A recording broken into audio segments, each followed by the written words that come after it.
Chapter 9, Proclamations. On the 15th day of the first month, during the first year of the Shenlong reign, A.D.705, Empress Xetiyin and Emperor Chengtsung issued the following proclamation. We have invited Masters Huiyan and Sun Cao to the palace to receive of offerings so that we may investigate the one vehicle. In the leisure time remaining after our myriad duties. The two masters have declined, saying that in the south there is Dhyana. Master Huineng, who was secretly transmitted the robe and Dharma of the great Master Hung Zhen, who now transmits the Buddha's mind seal.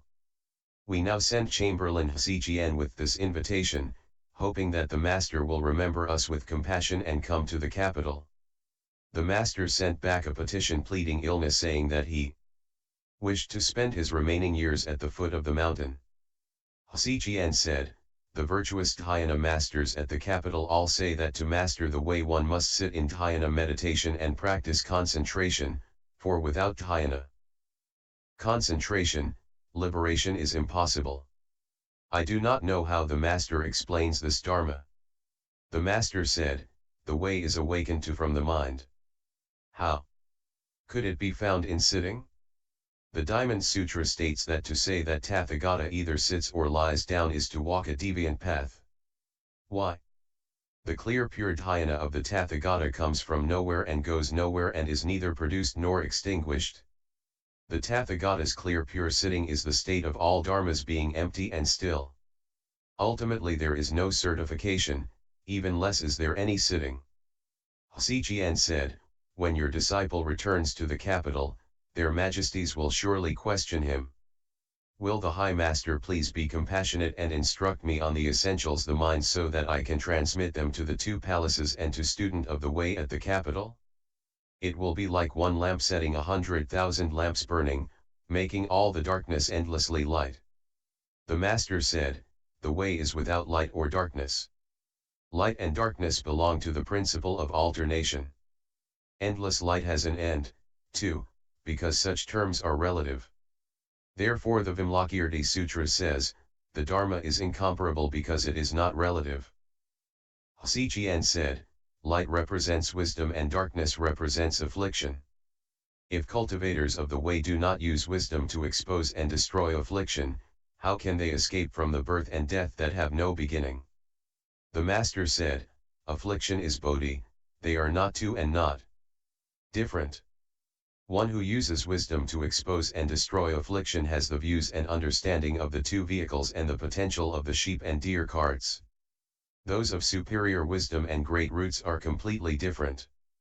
Hsijian said, what are the views and understanding of the great vehicle? The Master said, the common person sees light and darkness as two, but the wise person comprehends that their nature is non-dual. The non-dual nature is the real nature. The real nature does not decrease in common people nor increase in worthy sages. In afflictions it is not confused and in dhyana concentration it is not still. It is neither cut off nor permanent. It does not come or go.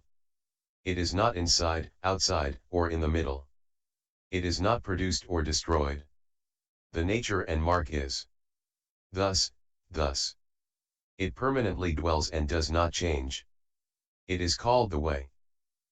Hsijian said, how does your explanation of the self-nature as neither produced nor destroyed differ from that of other religions? The Master answered, as non-production and non-extinction are explained by other religions, extinction ends production and production reveals extinction. Their extinction is not extinction and what they call production is not production. My explanation of non-production and non-extinction is this. Originally there was production and now there is no extinction. For this reason my explanation differs from that of other religions. If you wish to know the essentials of the mind, simply do not think of good or evil. You will then enter naturally the clear, pure substance of the mind, which is deep and permanently still, and whose wonderful abilities are as numerous as the sand grains in the Ganges river. Hsijian received this instruction and was suddenly greatly enlightened. He bowed, took leave, and returned to the palace to report the Master's speech. That year on the 3rd of the 9th month a proclamation was issued in praise of the Master.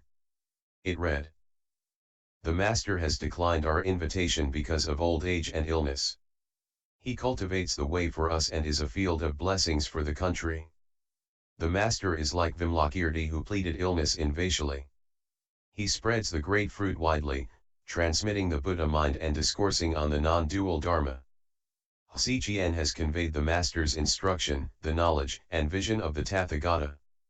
It must be due to accumulated good acts, abundant blessings, and good roots planted in former lives that we now have met with the Master when he appears in the world and have suddenly been enlightened to the Supreme Vehicle.